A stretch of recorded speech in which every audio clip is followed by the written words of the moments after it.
Ituring mo ang video na ito na hindi lang basta content, kundi isang mahalagang paalala dahil ibe-breakdown natin dito kung paanong nagiging miserable ang buhay ng isang lalaki kapag wala itong purpose sa sarili. At ang delikado rito, maraming lalaki ang akala nila purpose na ang hinahabol nila, ngunit meaningless pleasure lang pala na patuloy na naglulubog sa kanila. Ginto at malalim ang aral na ibabahagi ko sa iyo rito. Huwag mo sana itong sayangin. Hit the like and subscribe button and help us reach 100k subscribers soon. Let's begin.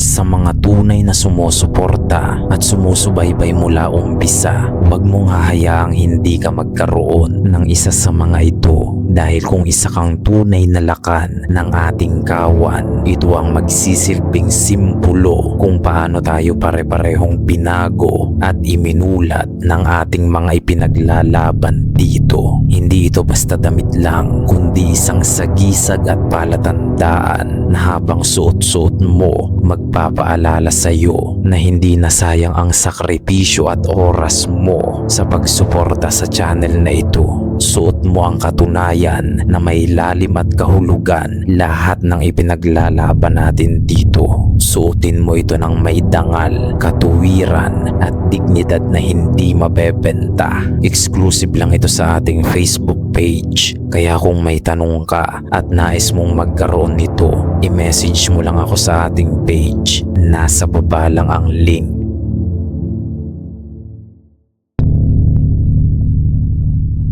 Didiretsahin na kita lakan kapag wala kang tunay na purpose na masasabi mong may kahulugan. Meaningless pleasure ang hahabulin mo upang punan ang kakulangan sa buhay mo. Una, you will chase women.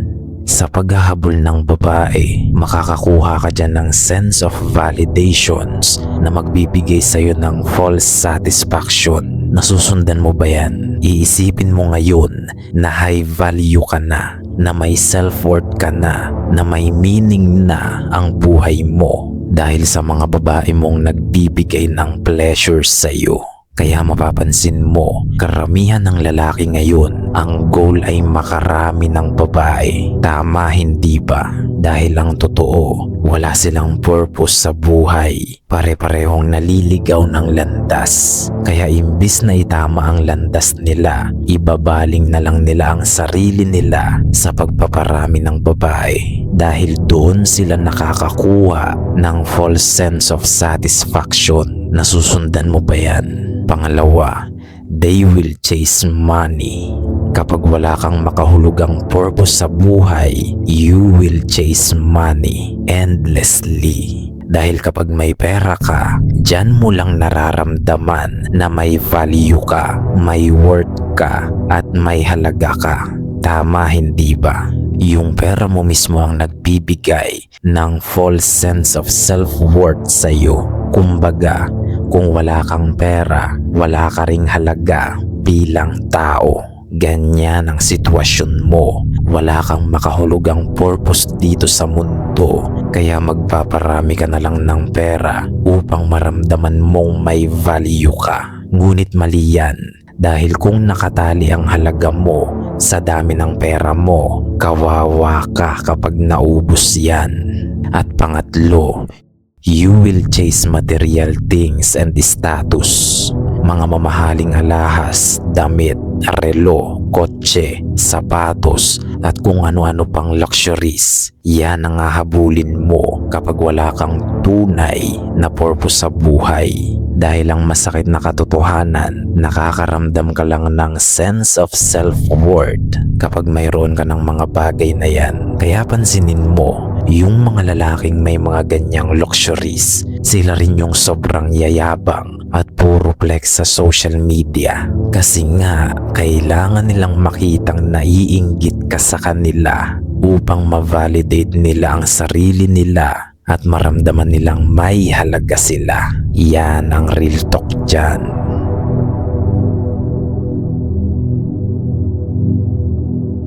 Ngayon, kapag nagtagumpay silang makuha ang mga meaningless pleasure na yun, women, money, material things and status, diyan madedevelop yung tinatawag kong broken self-worth. Ibig sabihin, yung self-worth mo, yung value mo o halaga mo ay ilusyon lang lahat dahil nakatali ito sa mga bagay na anumang oras ay pwedeng mawala sa'yo. Kumbaga, you feel worthy because you have women. You feel worthy because you have money. You feel worthy because you have status and material things. You feel worthy because you have these pleasures. Nasusundan mo ba yan?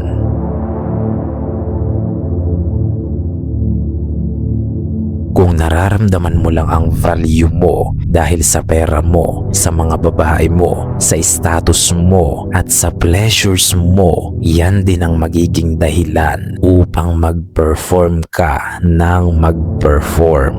Walang katapusang pagpe-perform yan dahil simulat sa pool, ginawa ka ng performative niyan dahil sa kawalan mo ng purpose. Nasusundan mo ba yan? Kasi kung hindi ka magpe-perform, mawawalan ka ng babae, mawawalan ka ng pera, mawawalan ka ng status, mawawalan ka ng magagarang kotse, mawawala sa'yo lahat ng pleasures na yan na nagbibigay ng pekeng self-worth sa'yo. Tama, hindi ba?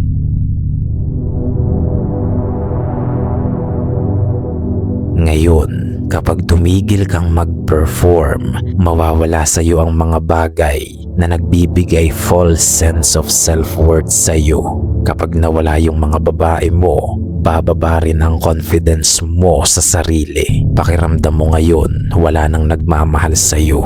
Kapag naubos ang pera mo, iiwanan ka na ng mga taong kaibigan ka lang kasi may pera ka. Kapag nawala na ang status mo, magiging tae ka na ulit dahil lahat ng nagdi-define ng value mo ay nakatali sa mga bagay na kumukupas, nauubos at nawawala. Wala kang tunay na purpose. Kaya kapag tinanggal lahat ng yan sa'yo, nagiging miserable ka.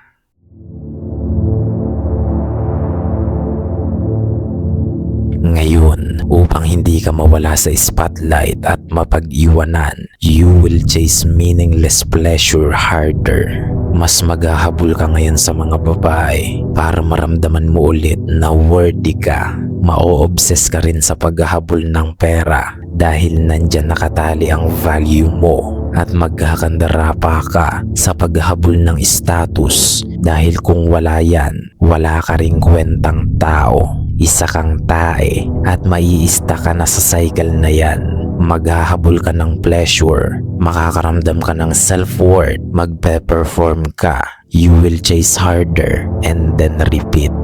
Ganyan ang pinagkaiba kapag mayroon kang totoong purpose na nagbibigay ng internal self-worth at kapag wala kang purpose, magre-rely ka lang sa external validations na nakukuha mo. Yan ang cycle ng mga lalaking naging bulag at na-brainwash ng social media. You end up performing in order to chase the pleasure of society. You lose yourself in the process until you realize there's more to life than the surface level.